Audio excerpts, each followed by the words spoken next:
We will not be drawn into the wider war. Jamais la France ne prendra part à des opérations d'ouverture ou de libération du détroit d'Ormuz dans le contexte actuel.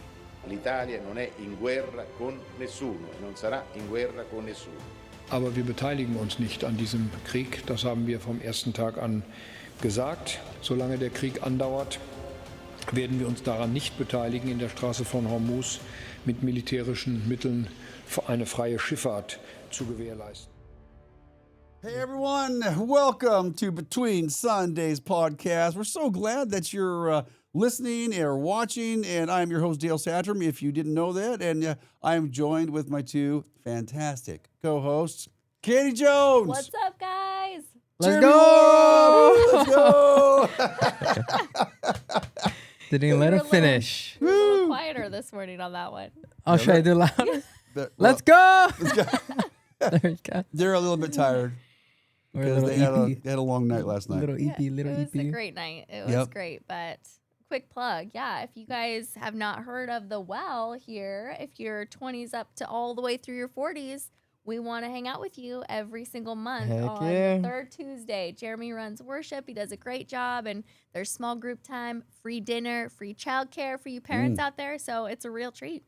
Yeah. It's a good place to be. Once a month. Yep, Once but a we month. party hard, so that's why we're a little tired. You're a little Heck tired. yeah, we do. So heck yeah, we do. But don't worry, I'm not. Yeah. So there we go. I'll fill in the gap for them, all right? And you were out all last week. You had Yeah, I to was. catch us up. Tell us about it. Catch it up. Well, we had a great time. Lisa was going to Guatemala and taking a team of people down there where she's done for the, 30th plus time. Wow. It's crazy. Yeah. So So cool. I stayed home, took the week off, tried to do some fun stuff. I said tried.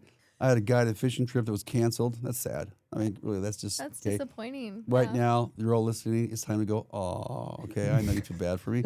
So, but sometimes you just got to pivot. So, because we had all that crazy rain last week, and And now, how does it feel that this week is like beautiful, sunny? well, it's just, the injustice of life continues. And so that's just, we live in an unfair world, right? So there you go. You got to just deal with Oh, it. man. Yeah, the fishing trip got rescheduled to April, so we're still going to go. Dang, But okay. it'll happen. I got up in the woods one day, went up to a lake here above Malala, about 20 miles off road. And some of you, if you're local, you can probably guess where that was, but I'll just let you think about it. And cut it up there in the snow, had some fun, had some alone time, worked in my shop a little bit because then it was pouring down rain. And I had to figure out something to do, so I didn't go stir crazy. What does working in the shop look like for you? Do you have like a project you're working I on? can build or things, you okay? I like just that. I'm a build things? woodworker, so I got a really nice Cool. shop. And so I kind of made myself go out there. I had to get past my poutiness. I'll be honest with you. I was feeling sorry for myself. It sucked, all right? I mean, a guided fishing trip canceled. All right. And so it was, what would we get, like 3 inches of rain? So I couldn't go for a drive. Yeah, I mean, it was wet. just raining so hard. I was stuck in the house. My wife was gone. I was lonely. Life is so hard. It was so hard. I was feeling sorry for myself. And so it's like, buddy, get your butt out in your shop and go do something. Go all do right? some And go build woodwork. something. And so that's what I did. And What do you build? I kind of make myself do it, though. But once I got out there, it's like, oh, I do enjoy this. So there you go. Sometimes you have to make yourself do the right thing, even though you don't feel like it, and the feelings follow. So yeah, so I did that, and I was working on I had a table that I built on our porch, and I built it with I had a cedar top on it, and there was some moisture in the wood, so it split. So I pulled it in the shop, took the top off, and built a new top for the whole table. Wow. So yeah, so I did that. Yeah, that sounds like you got some good stuff done. Yeah, it was fun. Yeah. In the rain too and everything? In the rain. Yeah, well, and Yeah. it just rained. Yeah. So at least I was productive, and Yeah. it helped the mood. Mm. But Lisa's back. Life's better. Yeah. Uh-huh. Yep. No sunshine when you're gone. Yeah, well, literally, there was not. So here we go. What are we doing today? Oh, well, we are going to catch up. I know we're a little bit behind and we're not right on the dot with when this happened, but we're going to be talking about all the escalating conflict, maybe World War III. World War III. That's, that seems Is it going to happen? be what I know. people are a little worried about right now. So yeah, we're talking about the escalating conflict involving U.S., Israel, and Iran, and just kind of going over that, talking it out, flushing some stuff out. For anyone that's like me, I always love just like, okay, what's the big picture? I get lost in the details. Like I zone out with like tons of details. Now, obviously, we know Iran and Israel have been enemies for decades. There's a ton of history with that. I think we've talked about that on other episodes. But basically, that's been going on for decades. Right now, we have Iran supports groups that surround Israel instead of always fighting directly. So it's almost like you think two rivals who fight through others is kind of the situation. You can correct me if I'm wrong on this. No, they have proxies. Iran's had Yes. proxies, that. So for years, Iran wasn't literally attacking Israel, but their proxies were. And so, but it's just a big messy conflict that's been going on since. It's like middle school girls. Oh yeah, yeah. Crazy in that. She Crazy. said this about you. Well, you tell her. I said that. Yeah, like, and then when they fight, like a girl fight's not fair at all. I mean, so yeah, it's like a girl fight the going on here. I nails, mean, it's like the hair pulling. Yep. yeah, it's nasty. So essentially, I'm just breaking down and kind of leading up to the current thing. So the trigger event, and I want to say this was back. I know it's been during Trump's term, but Israel launched the strikes targeting Iranian-linked sites. I don't know if you guys all remember, that was when Trump like cussed on live TV about this. Did he really? Yeah, he was really mad about it. He had some serious frustration over that. And so it's weird too, like the older I get and realizing like the less I know about politics and how everything is like just this big messy web. So Iran ended up responding more directly than usual. So they had their missiles, their drones. So basically that was the shift there. So it was indirect tension to direct confrontation. So now they are actually fighting. I remember when Israel did launch the strikes, Trump had said no more. That's kind of enough. But they did it right. They either did it after he had said that, or it was just some like I'm gonna push it. Don't do it. Push it. It was like one of those. It seemed from the outside like one of those situations. So now the fighting is spread towards places like Lebanon, pulling in nearby regions. Civilians, infrastructure, and cities are really seriously being affected right now. And obviously there's a lot of global panic. So conflict near the Strait of Hormuz, which is obviously, am I saying that right? Hormuz? Huge chunk of the world's oil passes. 20%. Yeah. 20% of the world's oil goes through this little strait. I noticed the gas prices this week. Who hasn't noticed the gas I felt my prices? tank $50. I was like, oh my gosh.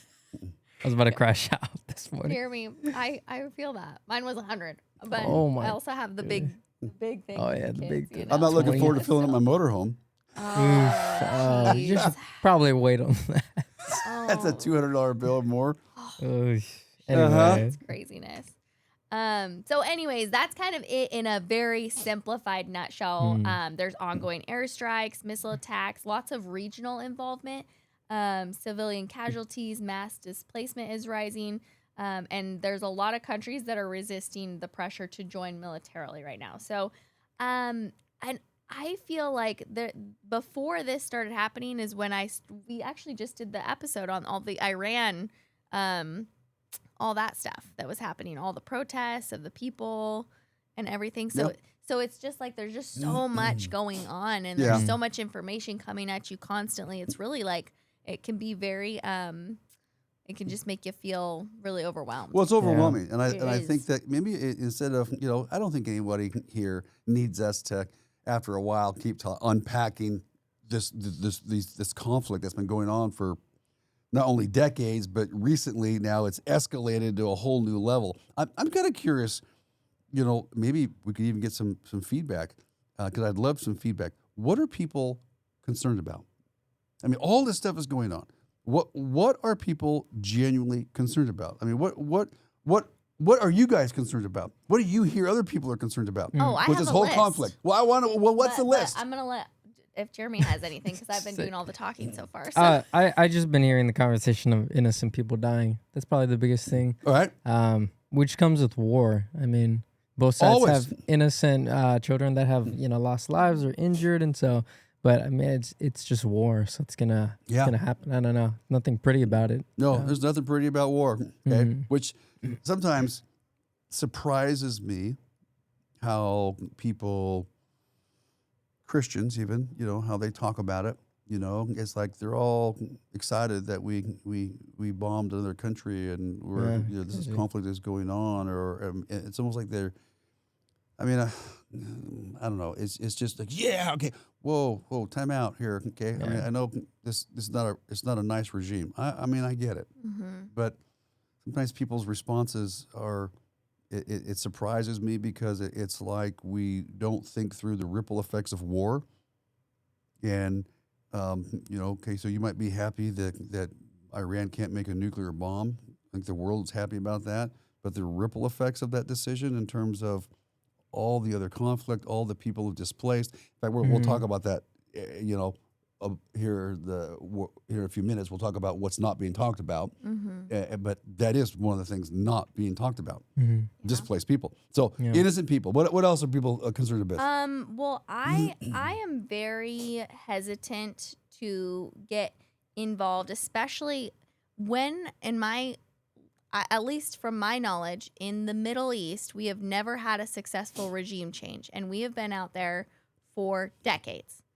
And I think that my grandkids are going to pay the price if and war is so expensive. So we're already trillions of dollars in debt as a nation. And like you, me, we don't really have to do much with that. But the next few generations, that's really sad for them. I also feel like now the older I get, and again, the more you know, the less you know, right? But I do feel a little more educated on, oh my gosh, why did we even go to that war in the first place? What was the real intentions? And there's a lot of corrupt politicians that make lots of money off of wars. You think? And lots of people say, well, it's humanitarian, this and that is so true, and that's sad.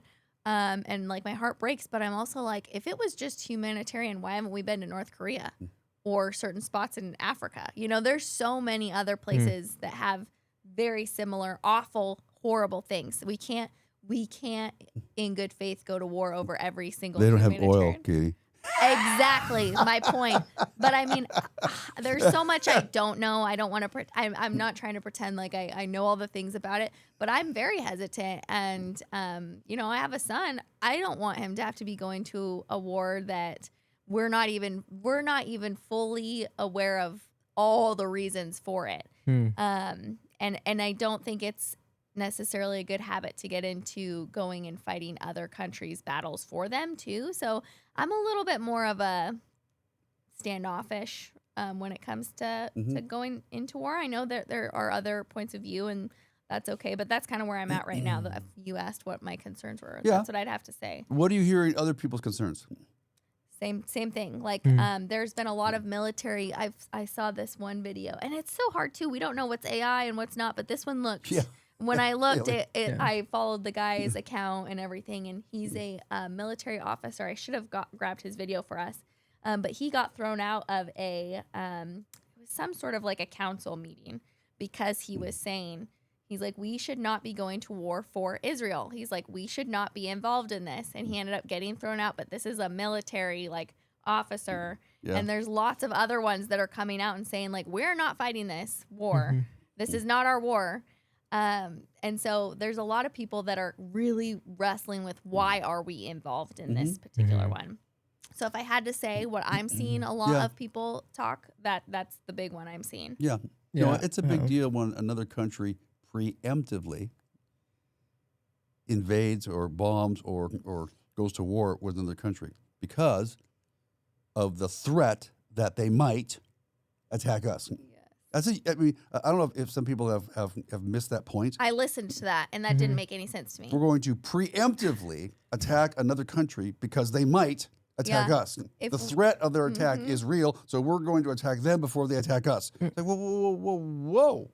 That's and it kind of amazed me that a lot of people just have not pumped the brakes on that and made that connection. That's a dictatorship right there. Well, that's kind of scary when we it start is. doing that. That's a massive slippery slope It because is, now yeah. you can justify just about anything. Okay, we're not going to wait for them to attack us. Yeah, we're just going to preemptively do it. Yeah. Yes. I don't know. Well, It's And I want to be really clear too.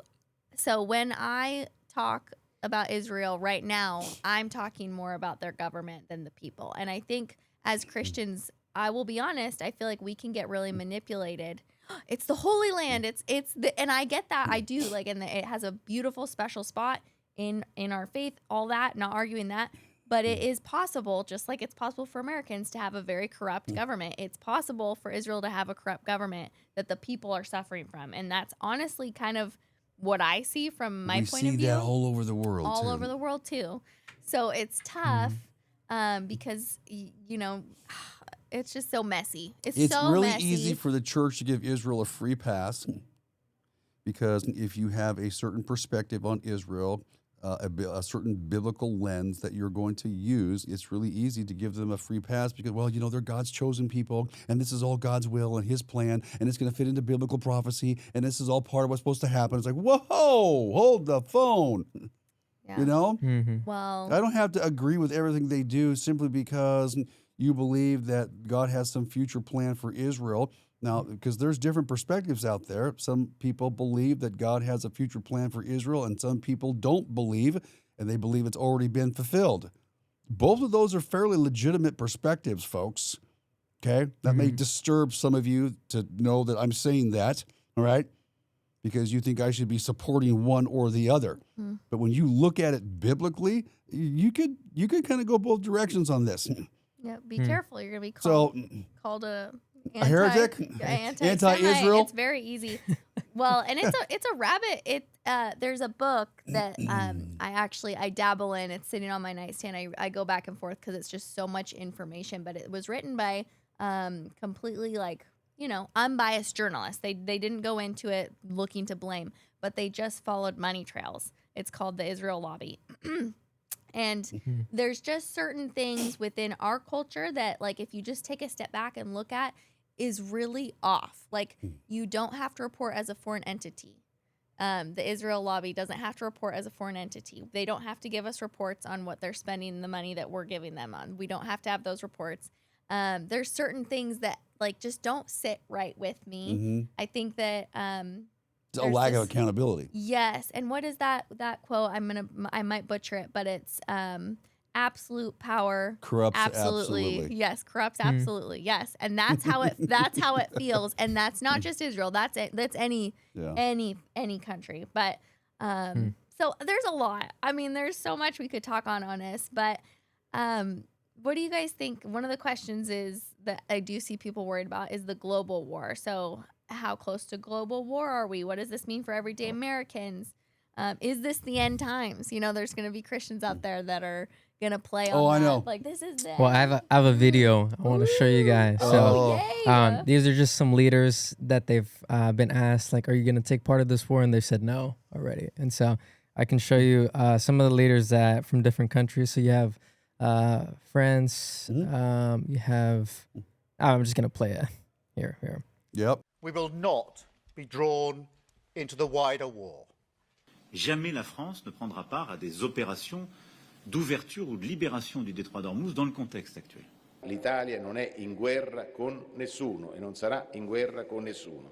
Aber wir beteiligen uns nicht an diesem Krieg. Das haben wir vom ersten Tag an gesagt. Solange der Krieg andauert, werden wir uns daran nicht beteiligen, in der Straße von Hormuz mit militärischen Mitteln eine freie Schifffahrt zu gewährleisten. This is not Europe's war. Extending this mandate to cover the Strait of Hormuz to go north from the Muscat line, there was no appetite from the member states to do that. As I said, this is nobody wants to go actively in this war, and of course everybody is concerned what will be the outcome.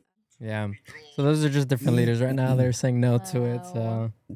And Trump's pretty upset about that. Mm. Okay, I read some quick little article too about it. So he's pretty ticked that the EU and some of their partners are not going to help with keeping the strait open and So how that's all going to play out? I mean, I don't know. They don't see these leaders don't want to see a wider conflict. They don't. And so, they're tapping out, and some people are worried about World War III, and I personally don't think that's going to happen. I don't think God's going to let it happen. Of course, I don't know what God's going to do, so I'm not going to speak for him, okay? But at the same time, you just look at the geopolitical landscape, and quite frankly, there's about only one other country that could pull the world into a global conflict, and it's China. Really. You have two superpowers. There's only two. Yeah. There's the U.S. and there's China. So there's not going to be a global conflict unless both the superpowers are engaged. So China is just, and they don't want it because a global conflict is just going to hurt everyone financially. Yeah. I mean, they all know. Yeah. So it's in everybody's best interest to stay out of it. Yeah. Yeah.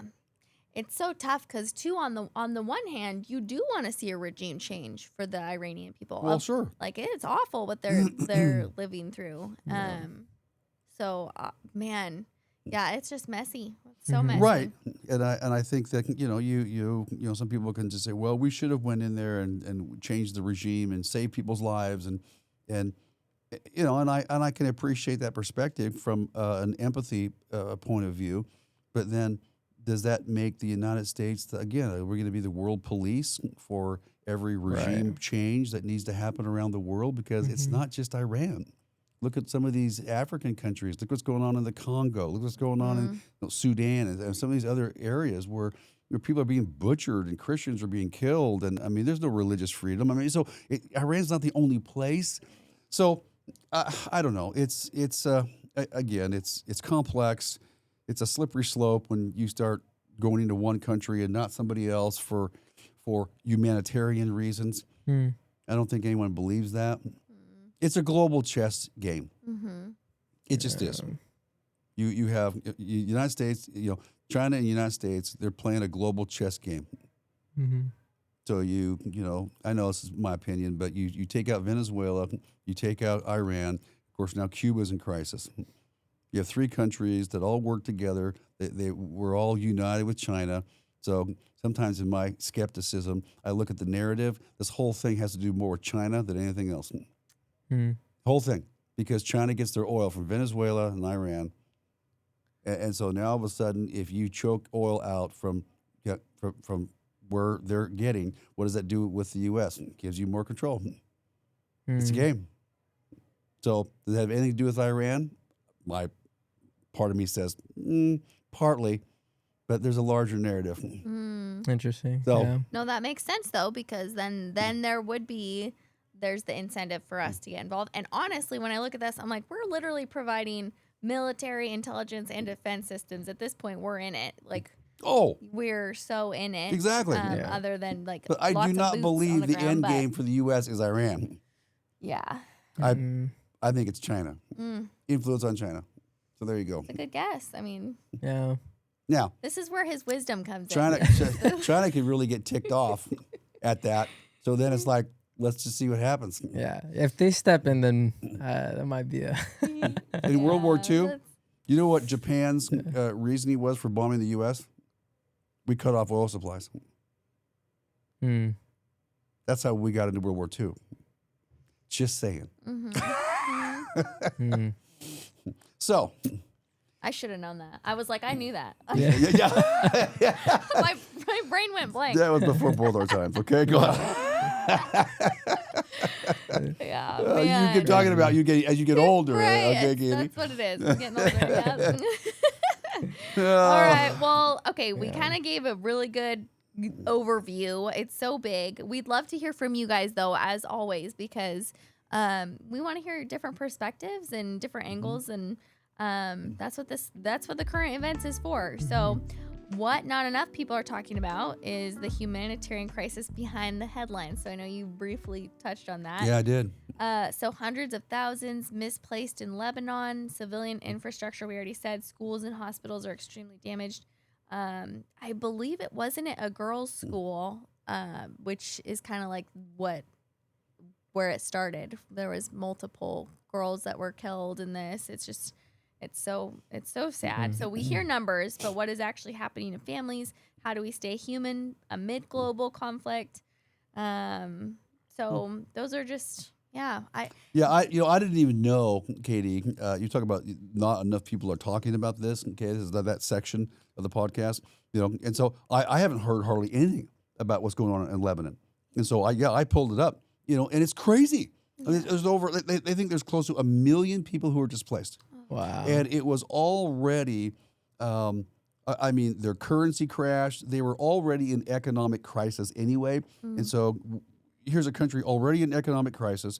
So basic needs are currently not being met. And now you throw war on top of it. And now you've displaced over maybe 1 million people who already needed humanitarian aid. And now you've just exasperated this problem. And now shelters are overflowing and refugee camps are overflowing. And it's just like, and so, this is the ripple effects of war. And I think you made a comment in there about we need to stay human in this process. Don't lose your humanity. And so, I challenge people who are all excited about the war. You're excited about Iran, and you're excited about the bombing, and you're excited about the Ayatollah being killed. And it's just, pump the brakes. Don't lose your humanity. There are people suffering, and I think as followers of Jesus, regardless of your political perspective, we need to respond as human beings, not as a Republican or a Democrat or for war or against it. We're called to lean into the human suffering. We're called to be the hands and feet of Jesus, whatever that means in this conflict, because it's across the world. All right, but don't lose your humanity in this. All right, none of us know what the full picture is. None of us know what the real motives are behind all of this. None of us do.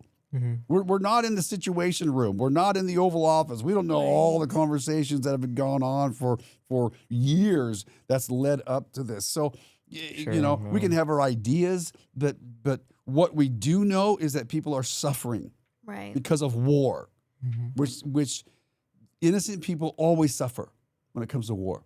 Well, and that's the thing too, and we said it briefly earlier, is like it's a lot of government involvement, and the people have to just almost like be pulled along with it. And that's, because you think like, oh, we're at war with this country, but that country has women, children, all schools, hospitals, all the things that we don't think of. It's so easy to dehumanize people because we're against them. And I hear people say, well, they chant death to America all the time, and it's like, you know what? They probably do, because there's lots of countries that are brainwashed, and the people, it's not necessarily their fault. I'm not saying that that's something that I. Yeah, but just because somebody chants death to America, does that give me the right to say death to Iran? Right. Exactly. Well, wait a minute. Exactly. Aren't you doing the same thing? Yeah. Didn't Jesus said you'd be hated? Did he say that? Yeah. Did we forget? Whoops. Did we forget the Beatitudes? I know. I'm getting all worked up here. Wow, let's throw my clipboard. Didn't Jesus say, love your enemy? Listen, that's not the government's job to love your enemy. Okay, so don't put that on the government. The government bears the sword for a reason, and the Bible talks about that. They have a different role. So we're not talking about the government, but the followers of Jesus, we're to be radically different. We're to love our enemy, pray for those who persecute you. So I don't care if they say death to America. Who cares? Let's again, our first response should be as a follower of Jesus, not a political perspective. We're a follower of Jesus who happens to live in the U.S., okay? I'm not an American who happens to be a follower of Jesus. It's not the other way around, okay? It's not, because now all of a sudden your politics are going to drive your Christianity. No, our Christianity's first. I follow Jesus. That means I need to love people. I need to forgive people. I mean, even if they hate me, and they do, okay? So what? That doesn't justify bombing them. Right. Well, and that's the tightrope of trying to follow Jesus and stay up to date, because I'm thinking of when it started getting bigger, I saw lots of videos of people saying like, hey, I'm not saying this to be an alarmist, just be more cautious, like pay attention to your surroundings, get off your phone, because there have been like confirmed sleeper cells in America. Have you guys heard that? What is that? When our border was wide open and we had lots of people coming through, it was documented that there are people that are literally planning things, like planning big bombs to go off at So certain terrorist groups will come into the U.S. They Yes. come across the border. Let's say a cell or a terrorist group could be 3 people, 5 people, 8 people, whatever. It's a cell. Right. And then they implant themselves into communities, and they're a Crazy. sleeper cell. So they do nothing except live in the community until they're activated, and then they have a plan to create terror. Crazy. Well, Okay, so and did you guys see the New York, the teens that did try to put a bomb off? It was in a neighborhood. really, You didn't see this? Dang it! And this is another one I should have it's had. on the news. Yeah, I Well, watched what the crazy part is, so the police officer ended up like tackling this guy, and there's literally a video of him. He has it like in his Oh my hand. gosh. It didn't end up going off. Like by the grace of God, there's tons of people around like screaming. It was at a protest, and so these two teens and the police ended up like tackling him. And then the New York Mamdani is his name. He called it a white supremacy act. But it was Don't get me started on that one. I know. Sorry guys. I should have brought more info on that for you guys to actually like be able, but it's like, again, it goes along with the like, okay, like we're trying to stay educated, trying to stay up to date.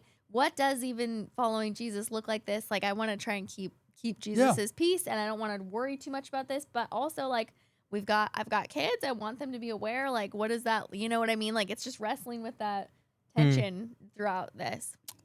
It is. Yeah, I know. There's tension.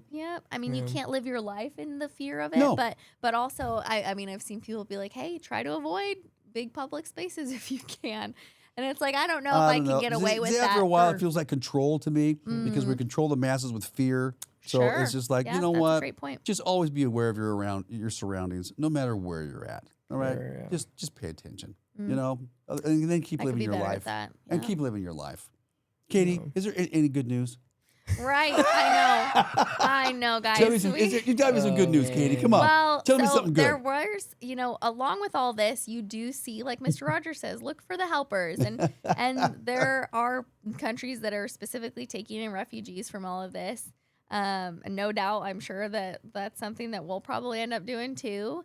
But the good news, that it's hard after talking about like something so heavy. So I think that space for spiritual conversation is increasing. So if I had to say, I didn't pull a specific article. Maybe some of you guys are like, dang it. Like, all right. I'll get you next time. But I don't know, when everything feels really scary, like what are people really looking for? Because we can keep feeding that fear, like, and we could have done that on this show and been like, hey, stay aware. They're coming for you. But instead, our hope is in Jesus. And I think that's always the good news, right? Yes, and I think that as followers of Jesus, we are commanded to be ready to give an answer for the hope that's within you. When people ask you, and I think as we live our lives differently, I think people can lose hope. But as followers of Jesus, we have hope because of who we follow and who we trust. And so I think now is a great opportunity to have spiritual conversations where it's like, well, aren't you all freaked out about this? Well, I mean, I'm not happy about it, but I'm not freaked out about it. Well, why not? And the amazing thing is that the Word of God doesn't tell you to share your facts. It doesn't tell you to even share your faith. It says share your hope. Talk about the hope that is within you. And that's your story. That's your experience. That's what you're commanded to share. And so some people will always go and they say, I don't know enough to share. You're not supposed to know everything. You're just supposed to know your own story. That's all you're commanded to do. So share your own story, how God is giving you hope despite the chaos of this world. Chaos is going to happen. We act as if it's something new. It's not. The world has always been in chaos since Genesis chapter 3. All right? It's always been in chaos. That's what sin does to the world. So just accept the chaos. All right? Because you can't change it. Just accept the chaos, but don't lose your hope. There's the tension. And be willing to share. Yeah. I don't have There you go. anything to add to that. Me neither. But I will say, though, actually, it is crazy. Let me just say one thing. She can't help herself. Linda, listen. you just touched on it, but it's true. It can feel like, oh my gosh, this has never happened before. This is so scary.